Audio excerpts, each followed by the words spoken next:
የመጀመሪያው አስተባባሪ ኮሚቴ መመስረት። የአዲሱ ካቢኔ አባላት የካቲት 23 ቀን የስም ዝርዝራቸው በይፋ ለሕዝብ ተገለጸ።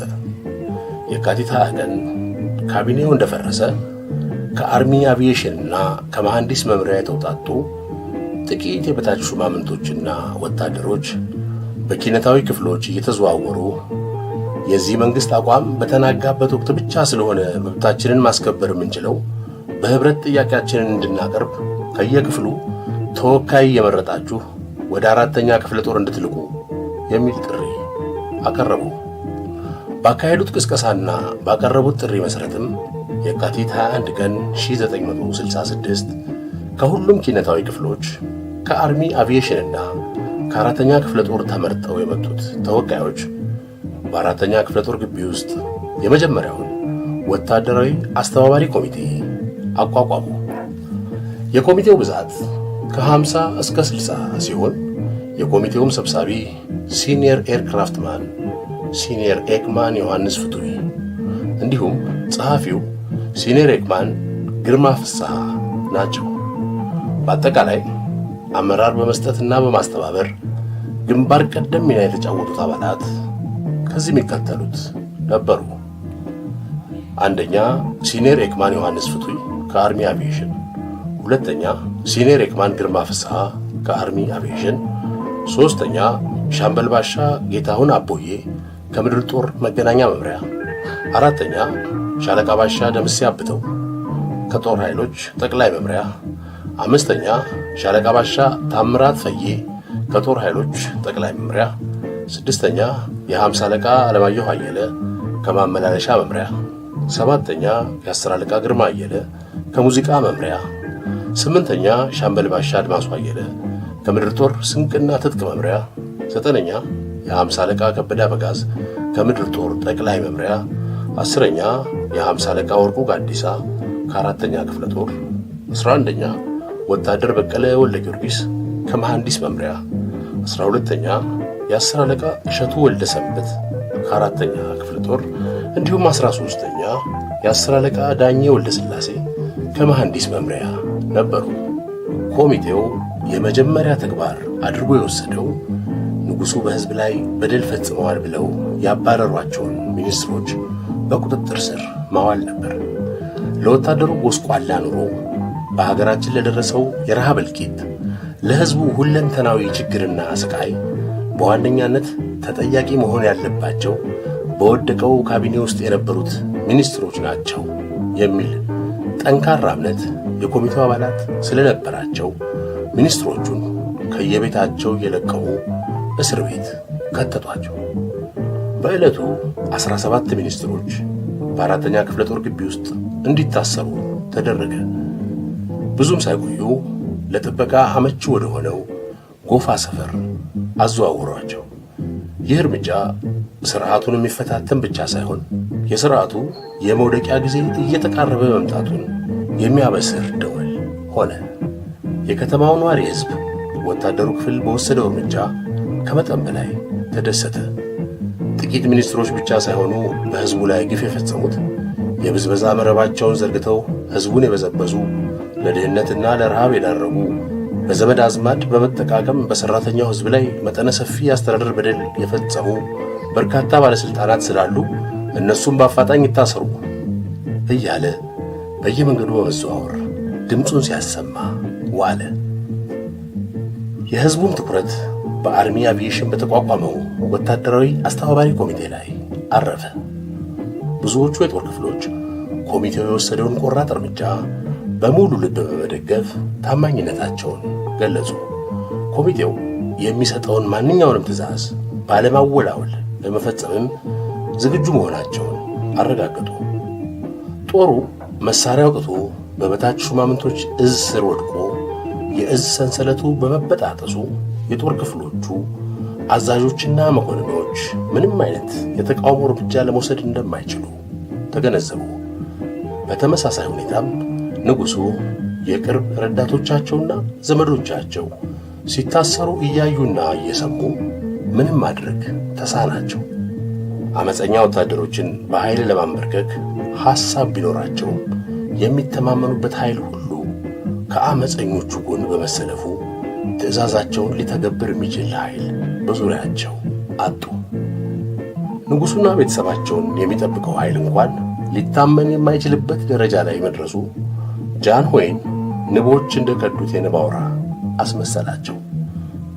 በአራተኛ ክፍለ ጦር ሰፈር ውስጥ ተሰብስቦ በንጉሠ ነገሥቱ ላይ እንዳመፁ ለረጅም ጊዜ መቆየት ውሎ አድሮ የመከበብ ብሎም የመመታት አደጋ ሊከተል ይችላል የሚል ስጋት አስተባባሪው ኮሚቴ ስላደረበት የኮሚቴውን ደህንነት ለመጠበቅ ሲባል መሰብሰቢያው ቦታ በአራተኛው ቀን ወደ አርሚ አቪዬሽን ተዛወረ።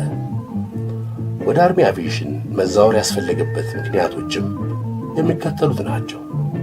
አንደኛው የኮሚቴው ሰብሳቢ የአርሚ አቪዬሽን አባል ስለነበረ፣ ሁለተኛው የአርሚ አቪዬሽን አባላት በነበራቸው አንጻራዊ የተሻለ ንቃት ለእንቅስቃሴው ሙሉ ድጋፍ ስለሚሰጡ፣ ሦስተኛው የአርሚ አቪዬሽን የጦር ሰፈር ከመሃል ከተማው ወጣ ባለ አካባቢ በመገኘቱ አጥቂ ኃይል ቢመጣ እንኳን በቀላሉ ለመከላከል ያስችላል ተብሎ በመገመቱ፣ እንዲሁም አራተኛው የአርሚ አቪዬሽን አዛዥ የነበሩት ኮሎኔል ይገዙ ይመኔ ለንቅናቄው በጎ አመለካከት ስለነበራቸው ኮሚቴውን አሳልፈው አይሰጡትም የሚል እምነት ስለነበረ ነው።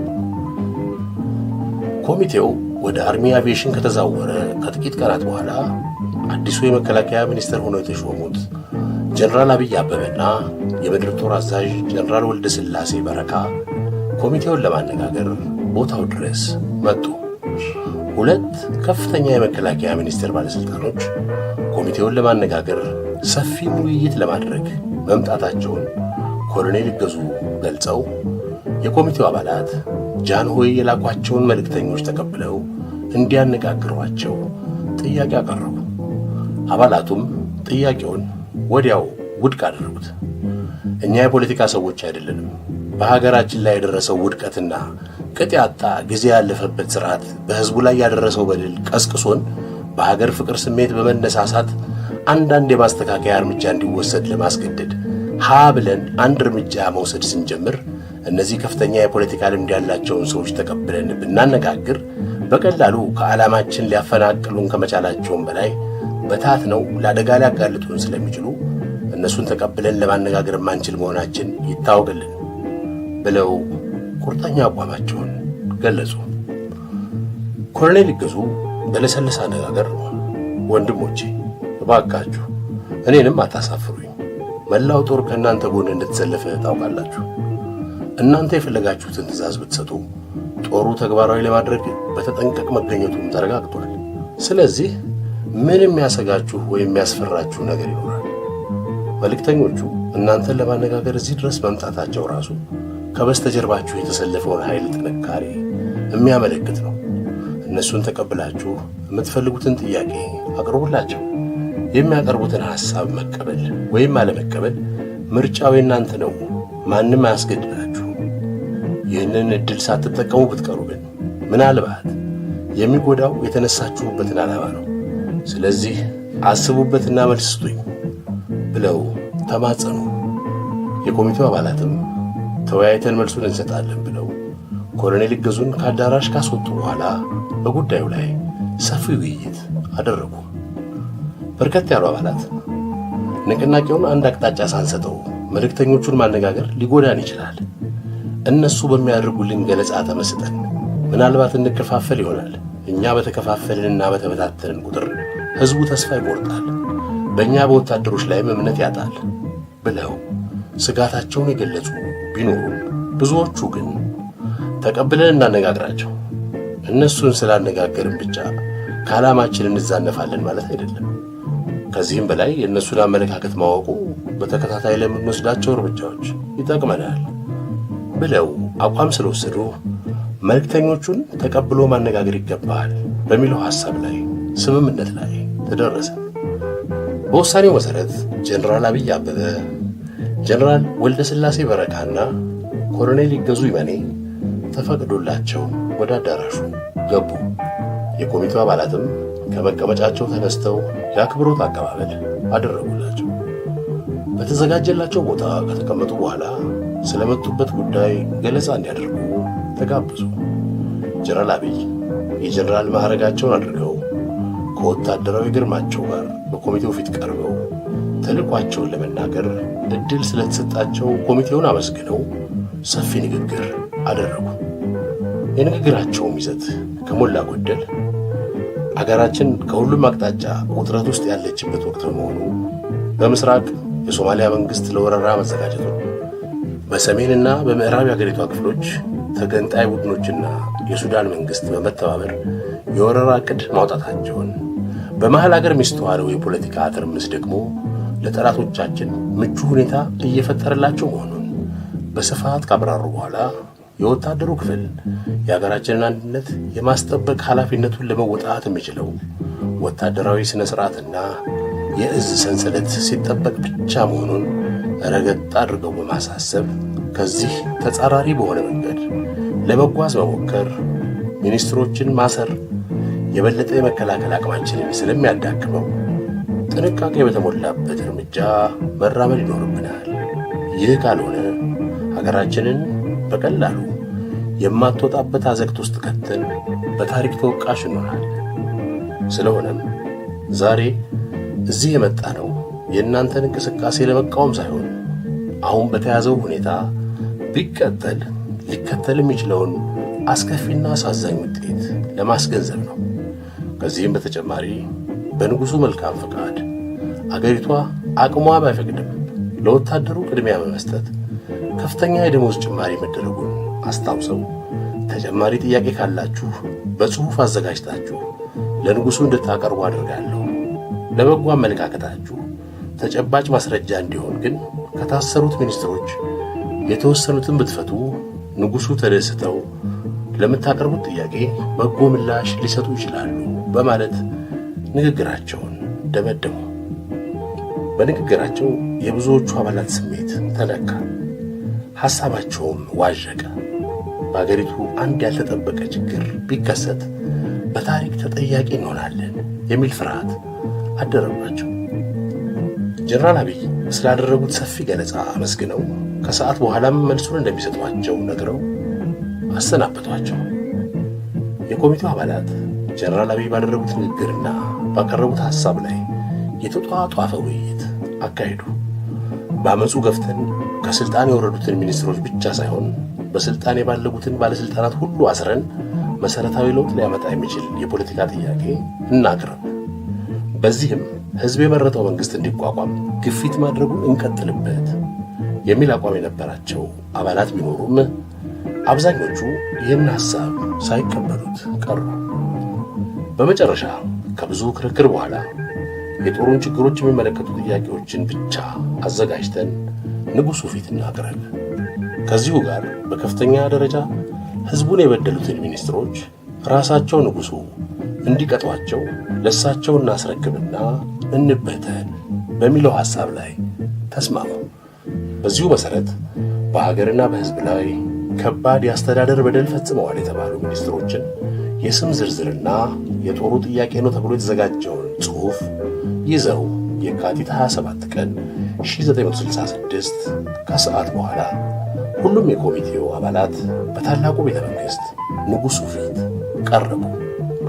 የኮሚቴው መሪ ከየካቲት 21 ቀን እስከ የካቲት 27 ቀን ያከናወኗቸውን ተግባራትና ሊፈጸሙ ይገባል ብሎ ኮሚቴው ያቀረባቸውን ጥያቄዎች በዝርዝር ካነበበ በኋላ በከፍተኛ ደረጃ የሕዝብ ቅሬታ ያለባቸውን ሚኒስትሮች ንጉሡ ራሳቸው ከባድ ቅጣት እንዲበይኑባቸው ማስረከባቸውን ገልጾ የኮሚቴው አባላትም ተግባራቸውን ስላጠናቀቁ ከዚህ ሰዓት ጀምሮ ተበትንናል በማለት ጽሑፉን አስረከበ። ንጉሡም ፈገግ እንደማለት ብለው መልካም ነው፣ በጥያቄያችሁ መሠረት ሚኒስትሮቹን ተረክበናል ብለው ወደ መጡበት ተመለሱ። የኮሚቴው አባላት ተበታተኑ።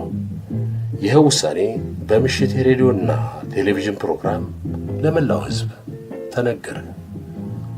የመጀመሪያው የወታደራዊ አስተባባሪ ኮሚቴ በዚህ ሁኔታ ዕድሜው ተቀጨ።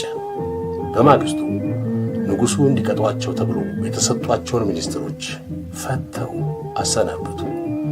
ይህም ሁኔታ የኮሚቴው አባላት ንጉሡንና ሚኒስትሮቻቸውን ለይተው መመልከታቸው ምን ያህል የዋህ እንደነበሩ ያሳያል። ከዚህም በተጨማሪ በኢትዮጵያ ለተከሰተው አጠቃላይ ችግርና በሕዝቡም ላይ ለተፈጸመው በደል ዋናዎቹ ተጠያቂዎች ሚኒስትሮች ናቸው።